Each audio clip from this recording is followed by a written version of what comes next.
Assalamualaikum warahmatullahi wabarakatuh. Perkenalkan, nama saya Mai Dinda Hasdoniantari, NIM S1B019116. Saya dari kelas 5C, di mana di sini saya akan membuat video yang bertemakan tentang partai politik yang tidak menjalankan fungsinya. Di mana tujuan saya membuat video ini adalah untuk memenuhi tugas mata kuliah atau memenuhi tugas UTS mata kuliah Demokrasi Pancasila yang diampu oleh Ibu Basariah. Baiklah, langsung saja kita ke intinya. Seperti yang kita ketahui bahwa partai politik adalah sebuah wadah atau organisasi yang memiliki pengaruh sangat besar dalam negara demokrasi. Oleh karena itu, partai politik ikut andil dalam proses pembuatan kebijakan maupun dalam proses perekrutan anggota partai dalam caleg sebagai wakil rakyat atau sebagai tempat penyampaian aspirasi. Jika kita berkaca dari masa lalu, bahwa partai politik pertama kali muncul di negara Eropa Barat. Menurut seorang pakar politik atau disebut dengan Bambang Sugono, dengan gagasannya, ia berpendapat bahwa rakyat merupakan faktor yang perlu diperhitungkan dalam proses politik. Maka, partai telah muncul dalam berkembang secara spontan dan berkembang menjadi penghubung antara rakyat dan pemerintah. Yang kedua, di sini menurut pakar sosiologi atau pakar politik yang bernama Ramlan Subakti menyatakan bahwa partai politik merupakan sekelompok orang terorganisasi secara rapi yang disatukan oleh persamaan ideologi yang bertujuan untuk mencari dan mempertahankan kekuasaan dalam pemilihan umum guna untuk melaksanakan alternatif kebijakan yang telah mereka susun. Sebagai wujud dari ide kedaulatan rakyat dalam sistem demokrasi, haruslah dijamin bahwa memiliki pengaruh yang sangat penting dan terlibat pengaruh dalam melaksanakan dan melakukan pengawasan serta menilai pelaksanaan fungsi-fungsi kekuasaan untuk menjabani hubungan antara pemerintah dengan rakyatnya. Seperti yang diketahui bahwa sistem demokrasi tidak dapat berjalan tanpa adanya partai politik. Adapun tugas dari partai politik adalah sebagai wadah untuk penataan ide, gagasan, dan sebagai tempat penyampaian aspirasi dan dijadikan sebagai opini publik yang lebih sistematis sehingga dapat menjadi dasar pembuatan kebijakan yang teratur dan sesuai dengan keinginan rakyat itu sendiri. Partai politik belum berjalan dan melaksanakan fungsi-fungsinya dengan baik. Kenapa? Karena hal ini disesalkan karena seharusnya setelah Indonesia menjalankan pemerintah secara berdaulat sejak 72 tahun silam, bisa mendorong fungsi partai politik bisa lebih baik. Partai politik adalah pilar demokrasi yang penting sekali. Ini belum berjalan dengan baik. Jalan di tempat kita, kata cendekiawan Sapia atau Ma'rif. Partai politik yang banyak menghasilkan para politis sangat penting, menghasilkan politis yang berkebudayaan atau politis yang punya martabat dan harga diri, cara berpikir yang jernih. Namun yang banyak merusak Indonesia adalah politis yang ada pendidikan atau politik yang bisa mengangkat politis jadi menegarawan, kata seorang mantan Muhammadiyah. Selanjutnya adalah negarawan yang tidak hanya negarawan yang berteori tetapi juga negarawan yang petarung yang mau turun ke bawah terkait evolusi mental dan tidak sesuai dengan wacana. Reformasi mental termasuk di dalamnya ada reformasi birokrasi saat ini yang dinilai masih di permukaan atau mental kita sebagai bangsa mental bukan untuk merdeka tetapi mental manusia yang terjajah. Bukan menjadi pengusaha, melantitas yang menjadi alat dari para pengusaha. Itu menurut banyaknya perubahan dari partai politik. Lanjut di sini saya kutip menurut Buaya atau Buaya Hamka, di mana terlalu lama rakyat hidup dalam sebagai orang yang punya inisiatif menunggu perintah dari atas dan harus diawasi menggapai sosok Jokowi. Buaya menilai Jokowi sebagai sosok seorang presiden yang mau turun ke bawah. Jokowi dinilai sebagai seorang presiden yang memantau setiap proyek secara detail dan secara teliti. Oleh karena itu, partai politik mempunyai posisi dalam sistem demokrasi Indonesia.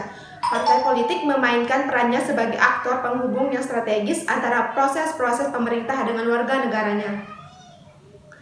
Namun, pada kenyataannya, partai politik menjalankan fungsinya tidak sesuai dengan kenyataannya. Kenapa saya bilang begitu? Karena sebab itu, partai belum penuhnya menjalankan fungsinya sebagaimana mestinya, melainkan hanya untuk kepentingan elit politik saja. Misalnya, pergeseran antara ideologi yang sebenarnya sebagai salah satu landasan yang sangat penting dalam partai politik beserta kader-kader dalam kerja politik menyangkut kepentingan yang luas, namun ideologi dalam hal ini hanya dijadikan sebagai konten pencitraan yang manipulatif. Ideologi kemudian hanya menjadi aksesoris dalam partai politik. Ideologi dikalahkan dengan kepentingan jangka pendek politik dalam mengajar kepentingan pribadi. dari kasus ini di mana kita dapat simpulkan atau kita dapat melihat bahwa politik yang berpindah dari partai satu ke partai yang lain atau ke partai politik yang lain, perilaku elit terkadang tidak mencerminkan ideologi partai politik itu sebagai sebuah tindakan asusila yang bertentangan dengan ideologi partai dalam situasi ketika menjadi pejabat negara. Di sini juga saya mengutip dari seorang pakar atas ilmu politik atau Meriam Budiarjo, di mana di sini dia merumuskan ada 4 fungsi dari partai politik, diantaranya sebagai berikut. Yang pertama, menurut Meriam Subarjo, partai politik adalah sebagai sarana komunikasi politik atau political communication, partai politik sebagai sarana sosialisasi politik atau politik socialization. Yang ketiga, ada partai politik sebagai sarana rekomen politik atau political recommend. Keempat, partai politik sebagai pengatur konflik atau konflik manajemen. Nah, dari keempat fungsi tersebut memiliki keterkaitan yang tidak dapat dipisahkan antara satu dengan yang lainnya.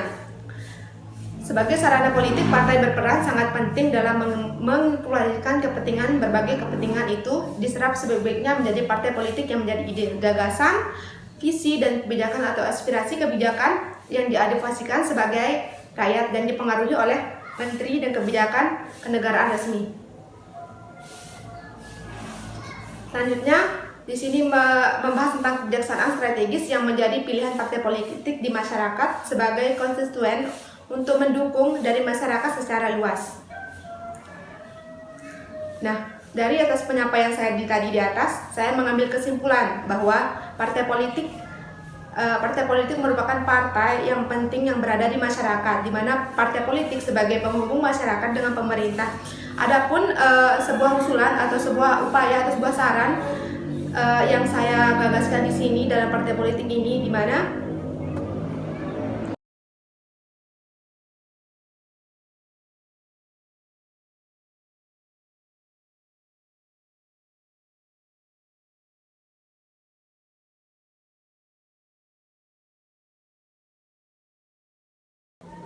baiklah, langsung saja ke yang kedua, sarana partisipasi politik. Sebagai sarana partisipasi politik, partai politik menjadi sarana bagi masyarakat dalam mempengaruhi proses pembentukan pemimpin pemerintah melalui pemilu dan pembuatan atau pelaksanaan kebijakan pemerintah. Tidak hanya itu, partai politik juga mendorong masyarakat untuk memanfaatkan partai sebagai wadah untuk menyalurkan kegiatannya dalam rangka mempengaruhi proses politik. Di mana di sini ada juga sarana komunikasi politik. Sebagai sarana komunikasi politik atau partai politik berusaha menghubungkan antara arus informasi dari pihak pemerintah kepada masyarakat. Partai politik juga menyampaikan aspirasi kepentingan masyarakat kepada pemerintahan. Proses penyampaian pesan dirumuskan sedemikian rupa sehingga penerimaan pesan bisa dengan mudah memahami makna dari pesan tersebut. Sarana pengatur konflik atau partai politik sebagai sarana pengatur konflik, partai politik berusaha untuk mengatasi atau setidaknya meminimalisasi terjadinya konflik. Ketika ada kelompok massa politik tertentu berkonflik dengan kelompok massa politik lainnya, maka saat itulah partai politik menjalankan fungsinya sebagai pengatur konflik. Di sini juga ada perbedaan atau perpecahan antara dua kelompok massa politik dapat diatasi oleh kerjasama di antara elit-elit partai politik tersebut. Konflik yang mengidap partai politik karena tidak adanya tradisi berpartai di kalangan elit-elit kita. Setiap perbedaan selalu diakhiri dengan perpecahan, tidak dengannya konsensus. Tampaknya perpecahan sudah menjadi bagian dari pelaku elit politik. Padahal dalam politik yang dituju dari perbedaan adalah untuk menunjukkan konsekuen, bukan perpecahan. Karena yang mereka perjuangkan adalah kepentingan rakyat atau kepentingan dari rakyat Indonesia. Terlepas dari itu semua, persoalan sekarang adalah bagaimana cara atau mekanisme penyelesaian konflik partai politik tersebut, di mana di dalam Undang-Undang Partai Politik Nomor 31 Tahun 2022 pada pasal 8 mengatur tentang peradilan partai politik. Dalam pasal 16 dikatakan bahwa perkara politik dapat diajukan melalui pengadilan negeri. Putusan ini hanya dapat dilakukan konsekuensi kepada MA atau Mahkamah Agung. Konflik partai politik yang baru-baru ini diselesaikan melalui MA adalah konflik yang terjadi di PKB. Konflik antara kubu Abdurrahman Wahid dengan Muhaimin Iskandar dengan Saifullah Yusuf Al-Alwi. Kemudian memenangkan kubu Abdurrahman Wahid Muhammad Iskandar. Buntut dari konflik Ibu Abu Syihab ini yang didukung oleh Kiai Langitan membentuk partai baru dengan nama PKNU. Berkaitan dengan konflik partai yang diselesaikan melalui pengadilan tersebut, di mana di sini saya kira sangat menarik untuk mencermati surat edaran di mana yang mengeluarkan surat edaran MA nomor 4 tahun 2003 tentang perkara perdata berkaitan dengan pemilu dan nomor surat edaran MA nomor 5 tahun 2003 tentang gugatan yang berkaitan dengan partai politik. Dalam surat edaran itu, MA terkesan kuat tidak menginginkan lembaga peradilan dijadikan sebagai ruang publik untuk kepentingan pertarungan politik antar kader partai politik. Di mana di sini saya setuju dengan substansi surat edaran MA tersebut. Bila partai politik terjadi konflik, maka pengelolaannya tidak melibatkan pengadilan. Kader itu harus mengelola konflik internalnya dan menyelesaikan melalui mekanisme rumah tangga internal partai politik. Konflik internal partai politik dalam penyelesaiannya tidak melibatkan pengadilan. Ini penting dilakukan dalam rangka memberikan pendidikan politik partai politik agar bisa mewujudkan tradisi mengelola konflik internalnya dengan secara elegan, dewasa, di mana partai politik dapat dikutip dua dipaksa mengatasi konflik internalnya sebagai jalan untuk mendewasakan cara berdemokrasi.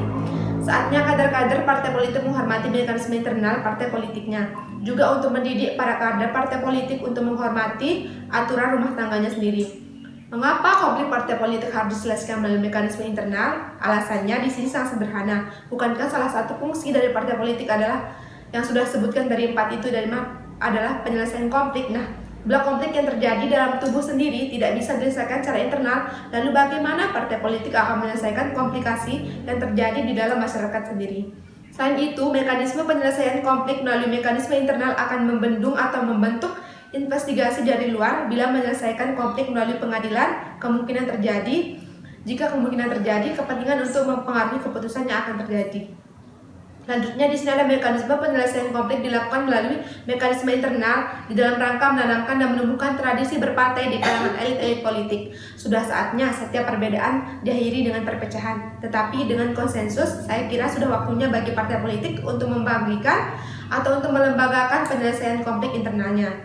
Dalam upaya melembagakan penyelesaian konflik internalnya itu, di mana diatur melalui pasal Undang-Undang Partai Politik. Dalam Undang-Undang Partai Politik, adapun solusi selanjutnya di sini beralih ke solusi yang saya tawarkan, di mana di sini saya angkat jika seperti politik ini pemerintah seharusnya lebih tegas dalam menjalankan tugasnya sebagai partai politik, di mana di sini terdapat 3 hubungan antara pemerintah, rakyat, dan partai politik, di mana sama-sama di dalamnya terdapat dalam demokrasi negara, di mana yang harus menjalankan kepentingan dalam partai tersebut. Oleh sebab itu, solusinya yang saya tawarkan ini, partai politik lebih berfokus lagi untuk menjalankan pemerintahannya menjadi pengayun untuk pembentukan partai-partai ini. Kemudian partai politik itu tidak boleh bermuka dua atau partai politik itu harus tegas atau beradil dalam kasus yang akan ditanganinya saja. Partai politik sangat penting di kalangan masyarakat karena dengan adanya partai politik maka kita bisa mengetahui bahwa masyarakat ini merupakan masyarakat yang berpolitik, masyarakat yang paham akan politik, masyarakat yang tidak bisa diragukan atau tidak bisa dijajah sembarangan. Partai politik di sini sebagai perumus atau penegakan dalam hal ini. Oleh sebab itu partai politik sangat penting yang ada di masyarakat, di mana dengan adanya partai politik masyarakat bisa mengetahui bahwa apa saja sih yang ada di dalam politik itu dan apa saja sih pembentuk dari partai politik tersebut. Di mana juga di sini pemilu atau pemilihan umum tidak bisa terselenggara tanpa adanya partai-partai politik tersebut. Sekian dari saya, kurang lebihnya mohon dimaklumi. Wabillahi taufiq wal hidayah. Wassalamualaikum warahmatullahi wabarakatuh. Terima kasih.